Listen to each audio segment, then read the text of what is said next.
Et coucou à tous, j'espère que vous allez très bien, bienvenue sur ma chaîne, c'est Eline.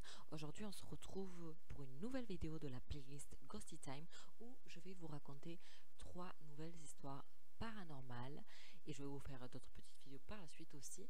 Donc voilà, j'espère que cette vidéo vous plaira. Si c'est le cas, n'hésitez pas à mettre un petit pouce bleu vers le haut et aussi à vous abonner à ma chaîne en activant la petite cloche des notifications. Comme toujours, ça fait toujours très plaisir et c'est gratuit. Et aussi à commenter dans les commentaires vos expériences et tout ça. Sans plus attarder, je vous laisse avec la petite introduction et c'est parti.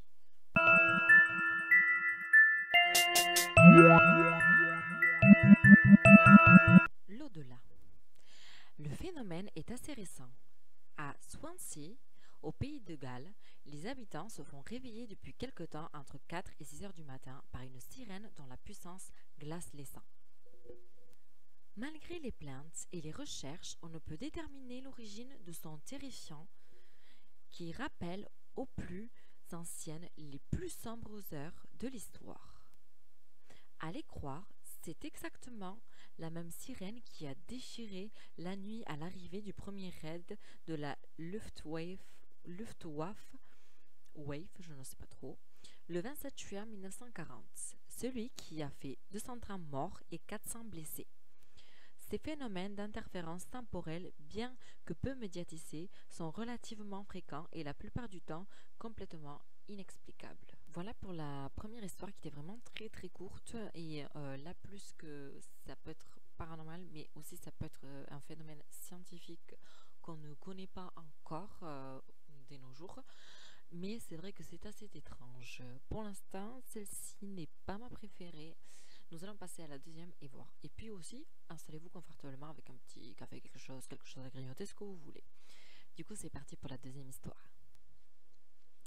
La chaise de Thomas Busby. Il en est souvent ainsi des objets que l'on pense hanter. Plutôt que de les détruire et de provoquer d'hypothétiques autres malheurs, on les expose dans un musée où l'on estime qu'ils ne pourront plus nuire à personne. La chaise de Thomas Busby n'échappe pas à la règle et prit place au musée de Thirsk en Angleterre en 1970. Voici son histoire. En 1702, un criminel anglais, Thomas Busby, assassine son beau-père à coups de marteau et se retrouve condamné à mort.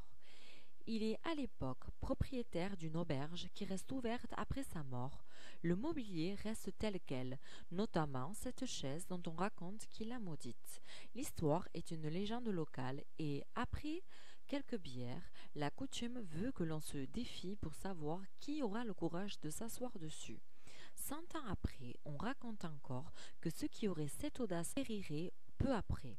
Il n'en faut pas plus pour que deux hommes, un ramoneur et son ami, passent une bonne partie de la soirée à s'y succéder. Le lendemain, ils sont retrouvés morts.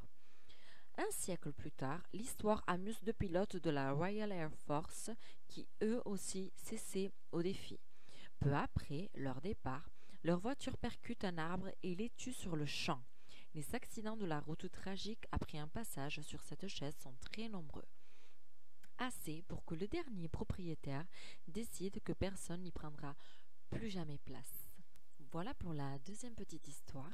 On dirait qu'on part sur vraiment des courtes histoires. Après, c'est vraiment des petites histoires, mais il y en a, des fois, il y a plus de pages.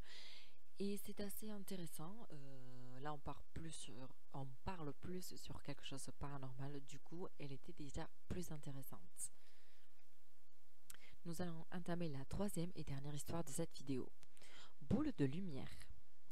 Le 24 juillet 1980, histoire, vers 4h30 du matin. Ça va, Perle?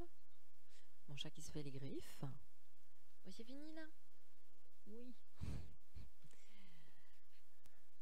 Le 24 juillet 1980, histoire, vers 4h30 du matin, l'observation dure 1 heure.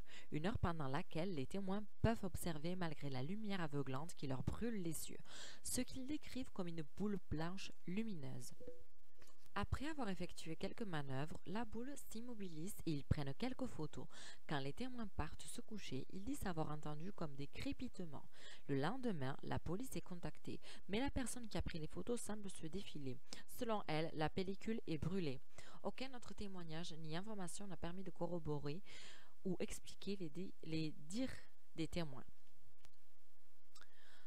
Voilà pour la troisième petite histoire qui était vraiment encore très très courte.